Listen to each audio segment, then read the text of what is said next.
বাংলা বাজারে এই পাশেই ফুটপাতের দোকানটা নিত্য পণ্য প্রয়োজনীয় সামগ্রী অনেক কিছু আছে এখানে। যে দা বটি, তারপর ডাল কন্টিনিউ অনেক কিছু আছে দেখা যায়। আপনাদের আমি ঘুরে ঘুরে দেখাচ্ছি যে ইসি যত মোটামুটি সব আছে। তারপর একটা লক্ষণীয় দেখলাম যে চাচার এখানে ব্যাতও আছে। বললাম চাচা এখানে কি ব্যাচ চলে এখনকাই? উনি বললো চলে, কিন্তু আগের মতন না।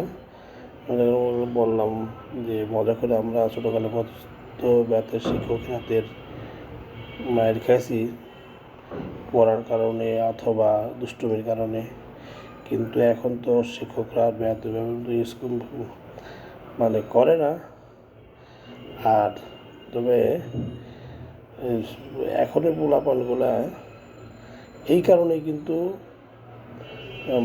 বেশি নষ্ট হয়ে যাচ্ছে যে শাসন, যেটা আমরা ছোটোবেলা যেভাবে শাসন পাইছি এরা কিন্তু ওইভাবে শাসন পায় না। শাসন না পাওয়ার কারণেই এরা এখন আর ভয় পায় না। শিক্ষকদের ভয় পায় না কারণেই